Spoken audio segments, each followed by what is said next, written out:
7 मित्र हैं जो एक दूसरे से बहुत ही गहरा संबंध रखते थे।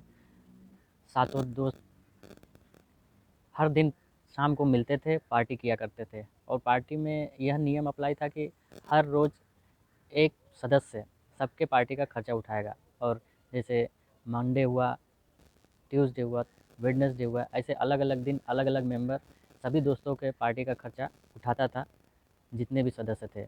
और सभी लोग हँसी-खुशी से एंजॉय करते थे, अपने दोस्ताने अंदाज में एक दूसरे को वेलकम किया करते थे और मित्रवत व्यवहार निभाते थे। सबका तो अच्छा चल रहा था, लेकिन केशव नाम का एक व्यक्ति जो लड़का था 25 साल का, उसका स्थिति ठीक नहीं था, क्योंकि वह कोई जॉब नहीं करता था, न ही कोई उसके इनकम का कोई ज़रिया था। और उस पार्टी में एंजॉय तो होता था, एंजॉय के साथ-साथ नशे का भी सेवन होने लगा और नशे का सेवन इस तरह होने लगा जिसका वो सभी लती हो गए, आदती हो गए। वो एक बड़े नशे में फँसते चले गए, जिसको हम ड्रग्स कहते हैं। ड्रग्स एक ऐसी नशा है जिसके चपेटे में आने के बाद आदमी को यह होश नहीं रहता है कि वो गलत कर रहा है या सही कर रहा है, या उसको किसी भी तरीके से वो नशा चाहिए, चाहे वो सही तरीके से मिले, चाहे वो गलत तरीके से मिले। सबका तो अच्छा से टर्न आ जाता था, सभी लोग पार्टी का खर्चा दे देते थे, लेकिन जब केशव की बारी आती थी तो उसकी हालत ख़राब हो जाती थी। लेकिन उसको नशा भी चाहिए होता था, इसलिए वो उस पार्टी में शामिल भी हुआ करता था।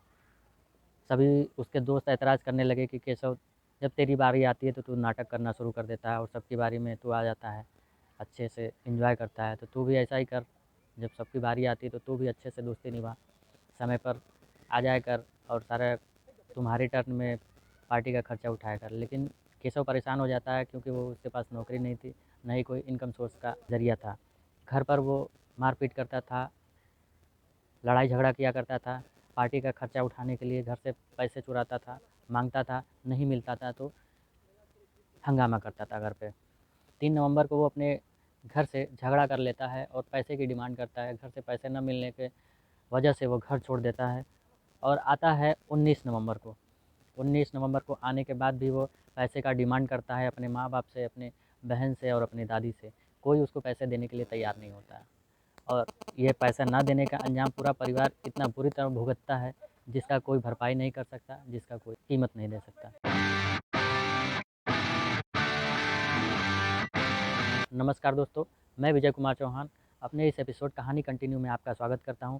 दरअसल यह घटना दिल्ली के पालम की है, जहां पर एक केशव नाम का लड़का है। वह बुरी तरह ड्रग्स के नशे में फंस चुका है, उसको नशे की लत लग चुकी है, उसके बिना वो कुछ भी नहीं कर सकता। उसका होशो-हवास और शारीरिक क्षमता समाप्त हो गई थी। वह नशा पाने के लिए किसी भी हद तक जा सकता था, किसी को मार सकता था, किसी का रुपए चुरा सकता था, किसी को किसी भी स्थिति तक उसको पैसे चाहिए और पैसे के बदले में उसको नशा चाहिए।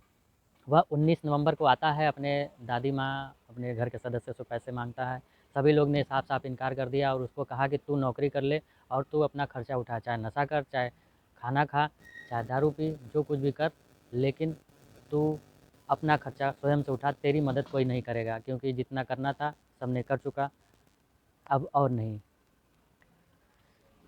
फिर वो घर से चला जाता है और शाम को 5:30 बजे आता है। शाम को 5:30 बजे आता है तो अपने दादी से फिर से डिमांड करता है कि दादी, मुझे पैसे दे दो, मुझे बहुत ही अर्जेंट काम है, मुझे चाहिए। दादी ने साफ मना कर दिया कि नहीं, पैसे नहीं है मेरे पास और होगा भी तो नहीं दूँगी।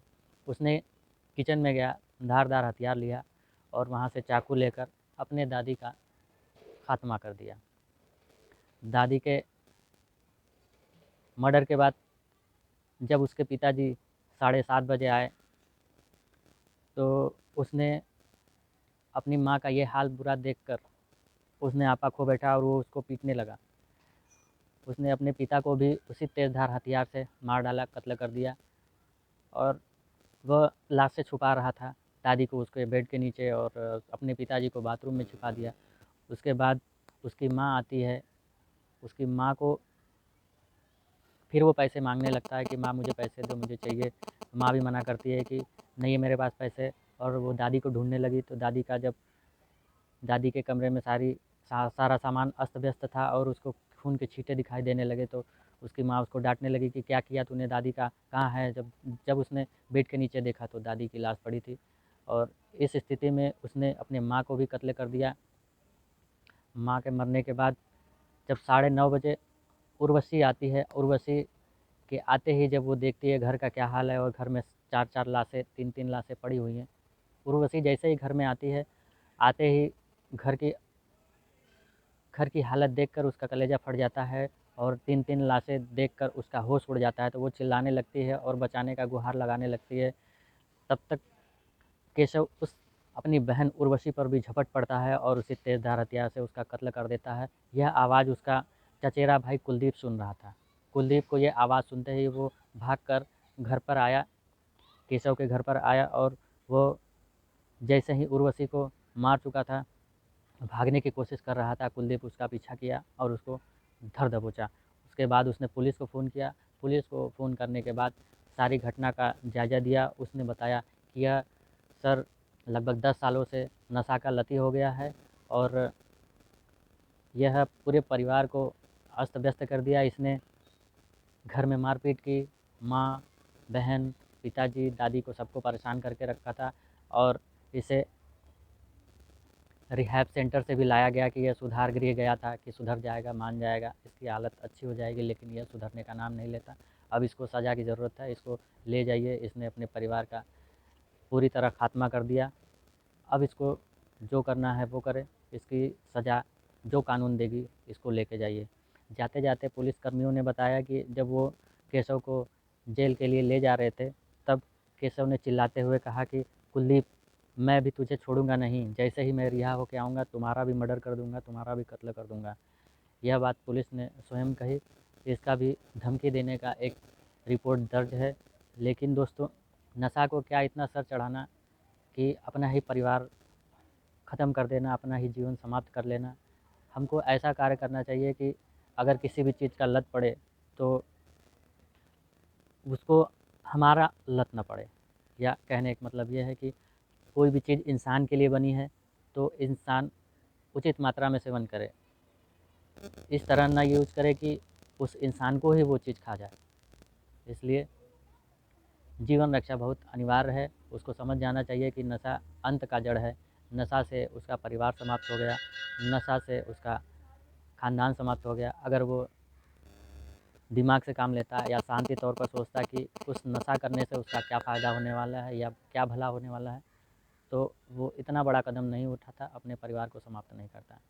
हम दोस्तों इस कहानी से आपको नहीं आपको परेशान करना चाहते हैं। हम बस इतना चाहते हैं कि आप जहाँ भी रहें अपना ख़्याल रखें, सुरक्षित रहें, नशे से वंचित रहें, सुरक्षित जीवन जिएँ, जो मर्ज़ी है खाएँ, पिएँ, एन्जॉय करें, लेकिन अति ना हो किसी चीज़ की। बस आज के लिए इतना ही। मिलते हैं अगले एपिसोड में, सेम टाइम, सेम चैनल। नमस्कार दोस्तों।